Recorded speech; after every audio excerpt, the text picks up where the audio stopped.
Hello student, आज हम लोग पढ़ेंगे डीएलएड द्वितीय सेमेस्टर वर्तमान भारतीय समाज एवं प्रारंभिक शिक्षा में। इससे पहले हम लोग जो है शिक्षा के विषय में पढ़ चुके हैं। जो शिक्षा से संबंधित लेसन है, शिक्षा क्या है, शिक्षा के प्रमुख अर्थ, परिभाषाएं, उद्देश्य एवं महत्व, ये सब पढ़ चुके हैं। आज हम लोग पढ़ेंगे नेक्स्ट चैप्टर जिसका नाम है प्रारंभिक शिक्षा की पृष्ठभूमि। प्रारंभिक शिक्षा की पृष्ठभूमि।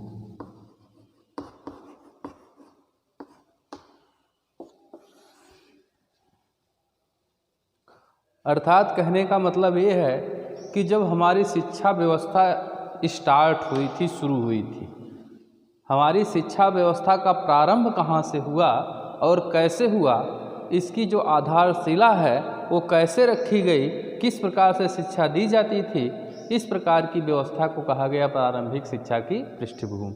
तो इसके लिए हमें प्राचीन काल में जाना पड़ेगा और प्राचीन काल में जाने के लिए हमें वेदों और उपनिषदों का सहारा लेना पड़ेगा, जिसमें शिक्षा से संबंधित परिभाषाएं हैं। जैसा हमने पहले बताया, शिक्षा को प्राचीन समय में विद्या से संबंधित किया जाता था। विद्या मतलब ज्ञान से संबंधित, अर्थात ज्ञान क्या है, मनुष्य का वह तीसरा नेत्र है जो हमारे वेदों में लिखा हुआ है, और वहीं से हमारी शिक्षा का प्रारंभ होता है। तो हमारी जो ये प्रारंभिक शिक्षा की पृष्ठभूमि है वह 3 भागों में डिवाइड होती है। 3 भागों में डिवाइड होती है, जिसके पहला भाग है प्राचीन या प्राथमिक शिक्षा। प्राथमिक शिक्षा, और यह प्राथमिक शिक्षा 2 भागों में बढ़ती है। पहले भाग को कहते हैं वैदिक शिक्षा और दूसरे को कहते हैं बौद्ध शिक्षा।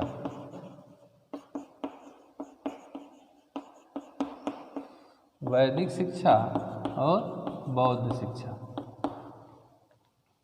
और दूसरा हमारा आता है मध्यकालीन शिक्षा।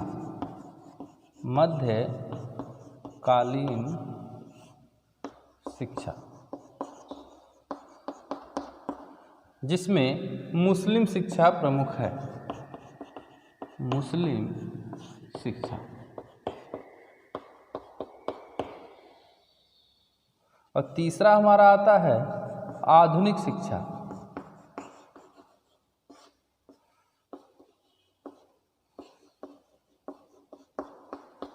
अब इस प्राथमिक शिक्षा को हम प्राचीन शिक्षा के नाम से भी जानते हैं। आधुनिक शिक्षा के अंतर्गत हमारी स्वतंत्रता के पश्चात शिक्षा प्रणाली आती है।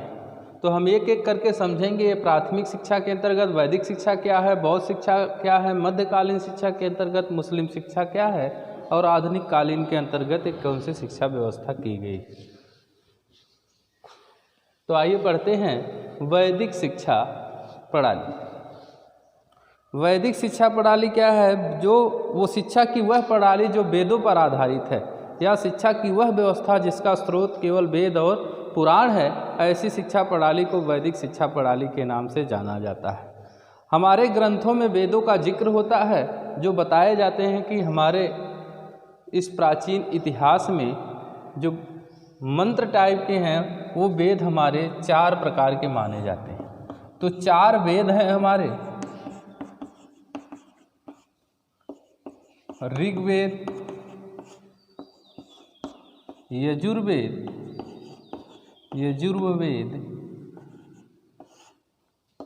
तीसरा है सामवेद, और चौथा है अथर्ववेद। तो ऋग्वेद, यजुर्वेद, सामवेद और अथर्ववेद। ऋग्वेद सबसे प्राचीन वेद माना जाता है, जिसमें विभिन्न प्रकार के सूक्तों का वर्णन किया गया है। तो इसी वेदों पर आधारित रहने के कारण, अर्थात यही वेदों की शिक्षा दी जाने के कारण इसे वैदिक शिक्षा के नाम से जाना गया। और इस वैदिक शिक्षा को एक और नाम से जानते हैं, जिसका नाम है गुरुकुल शिक्षा प्रणाली। वैदिक शिक्षा को गुरुकुल शिक्षा प्रणाली के नाम से भी जाना जाता है। वैदिक शिक्षा को गुरुकुल शिक्षा प्रणाली या आश्रम शिक्षा प्रणाली के नाम से जाना जाता है। क्यों जाना गया? क्योंकि यहाँ गुरुओं के समीप रह करके शिष्य शिक्षा ग्रहण करते थे या गुरु के नज़दीक रह करके शिक्षा ग्रहण करने के कारण इसे गुरुकुल शिक्षा प्रणाली के नाम से जाना गया। अब हम पढ़ेंगे इस वैदिक शिक्षा में क्या कई ऐसी बातें हैं जो हमें पढ़नी है। तो हम एक पॉइंट बना लेंगे और इन्हीं पॉइंट के अंतर्गत हम वैदिक शिक्षा को भी पढ़ेंगे, बौद्ध शिक्षा को पढ़ेंगे और मुस्लिम शिक्षा को भी पढ़ेंगे।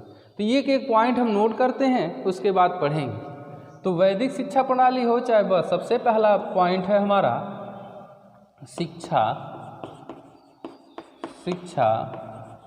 व्यवस्था एवं अवधि। शिक्षा व्यवस्था एवं अवधि। दूसरा पॉइंट है पाठ्यक्रम। तीसरा पॉइंट है शिक्षा विधि।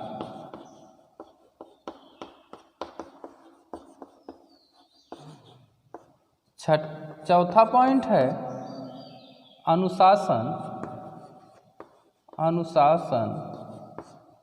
एवं दंड। पांचवा पॉइंट है वेशभूषा। छठा पॉइंट है शिक्षा केंद्र।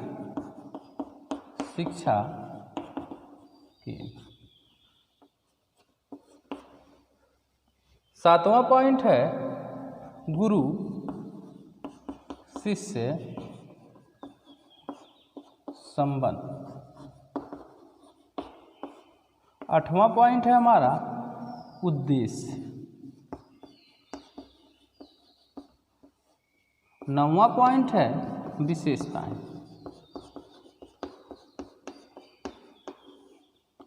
और 10वां पॉइंट है दोष या सीमाएं।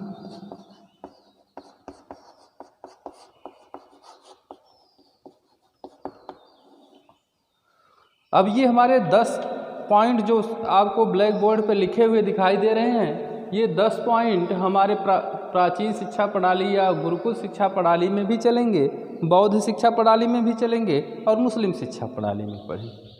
तो ये पहला पॉइंट हम लेकर के शिक्षा व्यवस्था एवं अवधि, जिसके अंतर्गत हम तीनों शिक्षा प्रणाली में पढ़ेंगे।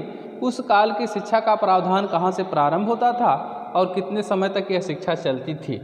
तो अवधि मतलब समय था। दूसरा करेंगे पाठ्यक्रम की, इस शिक्षा प्रणाली में कि कौन कौन सा पाठ्यक्रम रखा गया था, क्या क्या बच्चों को पढ़ाने के लिए कहा जाता था, क्या क्या पढ़ते थे। तीसरा हम पढ़ेंगे किस प्रकार से बच्चों को शिक्षा दी जाती है, कौन कौन सी विधियां अपनाई जाती हैं, जिसे शिक्षा विधि के नाम से जाना जाता है। चौथा पॉइंट पढ़ेंगे कि इस काल में किस प्रकार का अनुशासन एवं नियम था और अनुशासन और नियम तोड़ने पर कैसा दंड दिया जाता था। पांचवा में पढ़ेंगे वेशभूषा, कि इस काल में जो पढ़ते थे, जो भी छात्र पढ़ते थे, उनका रहन सहन कैसा था और किस प्रकार के वस्त्रों को वो धारण करते थे। और छठवां पॉइंट है शिक्षा केंद्र, कि किस स्थान पर उनको शिक्षा दी जाती है, अर्थात वैदिक काल में या बौद्ध या मुस्लिम काल में किस स्थान पर बच्चों को शिक्षा दी जाती है। और 7वां पॉइंट पढ़ेंगे गुरुओं और शिष्य का आपसी परस्पर जो संबंध था वो कैसा था। 8वां पॉइंट पढ़ेंगे कि इस शिक्षा व्यवस्था का उद्देश्य क्या है। 9वां पॉइंट पढ़ेंगे इस शिक्षा व्यवस्था की विशेषताएं क्या हैं। और 10वां पॉइंट पढ़ेंगे कि इस शिक्षा व्यवस्था में क्या कमियां हैं, क्या दोष रह गए। तो आइए शुरू करते हैं पहला पॉइंट, जिसका अर्थ है शिक्षा व्यवस्था एवं अवधि।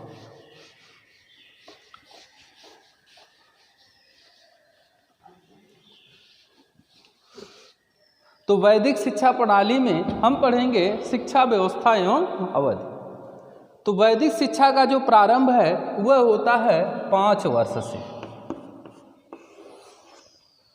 जब बालक 5 वर्ष का होता था तो उसका चूड़ा कर्म संस्कार किया जाता था। चूड़ा कर्म संस्कार, जिसे विद्यारंभ संस्कार भी कहते हैं।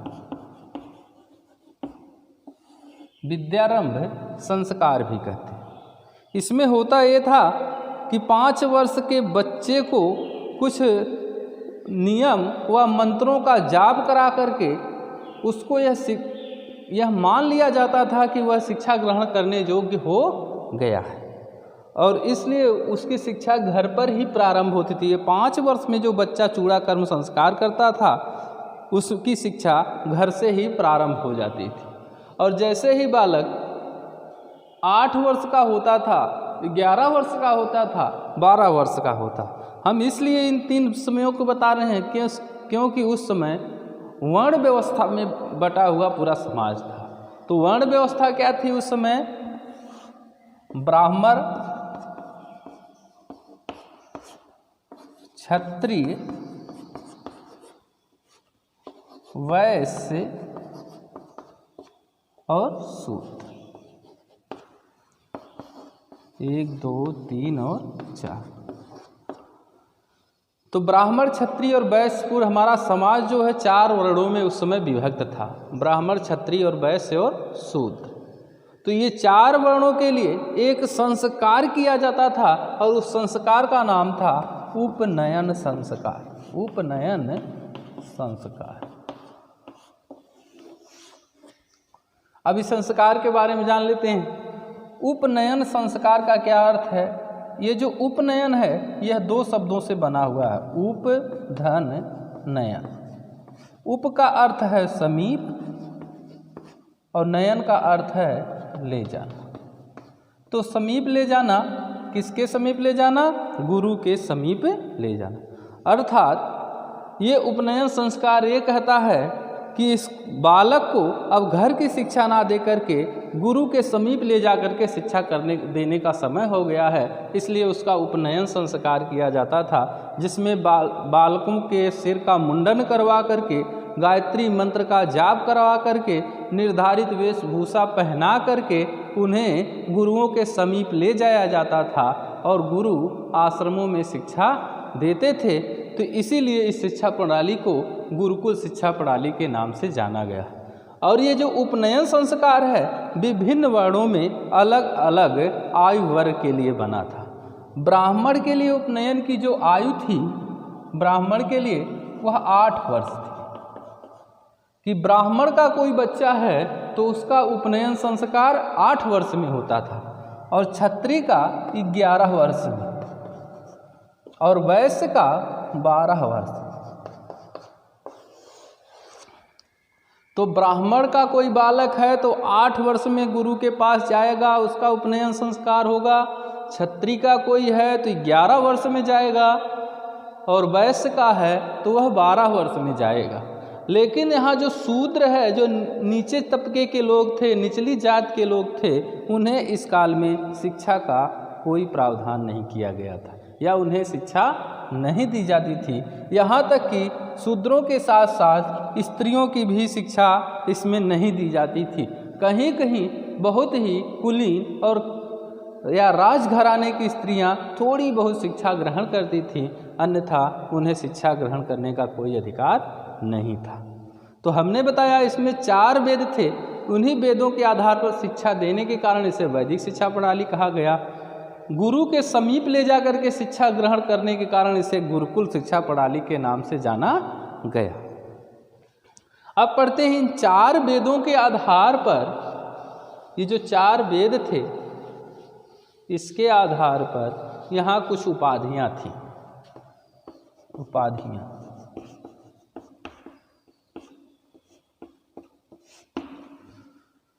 जो बालक एक वेद का ज्ञाता होता था, पहली उपाधि थी एक वेद का ज्ञाता। एक वेद का ज्ञाता होने पर उसे स्नातक की उपाधि दी जाती थी। स्नातक की उपाधि दी जाती थी। 2 वेद का ज्ञाता होने पर उसे वसु कहा जाता था। 3 वेद का ज्ञाता होने पर उसे रुद्र कहा गया, याद रखेंगे। और 4 वेद का ज्ञाता होने पर जो चारों वेद जान जाता था उसे आदित्य कहा गया। तो क्या कहा गया कि जो बालक एक वेद का ज्ञाता होगा उसे हम स्नातक कहेंगे। जो बालक 2 वेद जानेगा उसे वसु कहेंगे। जो बालक 3 वेद जानेगा उसे रुद्र कहेंगे। और जो चारों का चारों वेद जान जाएगा उसे हम क्या कहेंगे? आदित्य कहेंगे। तो ये हमारी शिक्षा व्यवस्था हो गई। तो इसमें हेडिंग क्या बोली थी? शिक्षा व्यवस्था एवं अवधि। अवधि का मतलब है कितने समय तक यह शिक्षा दी जाती थी। तो इसमें शिक्षा का प्रावधान 12 वर्ष था, अर्थात यह वैदिक शिक्षा 12 वर्ष तक बालकों को दी जाती थी। तो हमने क्या पढ़ा वैदिक शिक्षा में कि शिक्षा व्यवस्था, शिक्षा जब बालक 5 वर्ष का होता है तो उसका चूड़ाकर्म या विद्यारंभ संस्कार किया जाता है। विद्यारंभ संस्कार करने के बाद यह माना जाता था बालक पढ़ने योग्य हो गया है और घर में उसकी शिक्षा आरंभ हो जाती थी। और जैसे ही बालक, हर वर्णों के लिए अलग अलग व्यवस्था, जैसे ही बालक 8 वर्ष का, 11 वर्ष का, 12 वर्ष का होता है तो उसका उपनयन संस्कार किया जाता है। तो ब्राह्मण के लिए 8 वर्ष, क्षत्रिय के लिए 11 वर्ष और वैश्य के लिए 12 वर्ष, लेकिन शूद्रों की कोई शिक्षा का विधान इसमें किया नहीं गया। तो उपनयन का क्या अर्थ हमने जाना। उप मतलब होता है समीप और नयन का मतलब होता है ले जाना, अर्थात समीप ले जाना। तो किसके समीप ले जाना? गुरु के समीप ले जाना। तो गुरु के समीप ले जाने के कारण इसका नाम क्या पड़ा? गुरुकुल शिक्षा प्रणाली पड़ा। तो और हमने क्या पढ़ा? 4 वर्णों में विभक्ति ही है। और इधर हमने पढ़ा वेद पर आधारित शिक्षा है। तो 1 वेद का कोई ज्ञाता है तो स्नातक, 2 वेद का ज्ञाता है तो वसु, 3 वेद का ज्ञाता है तो रुद्र और 4 वेद का कोई ज्ञाता है तो उसे आदित्य के नाम से पुकारा जाता था। और यह शिक्षा 12 वर्ष तक चलती थी। नेक्स्ट डे हम पढ़ेंगे कि इसका पाठ्यक्रम क्या है। इस शिक्षा व्यवस्था के पाठ्यक्रम के बारे में पढ़ेंगे और अन्य पॉइंट के बारे में पढ़ेंगे। ओके।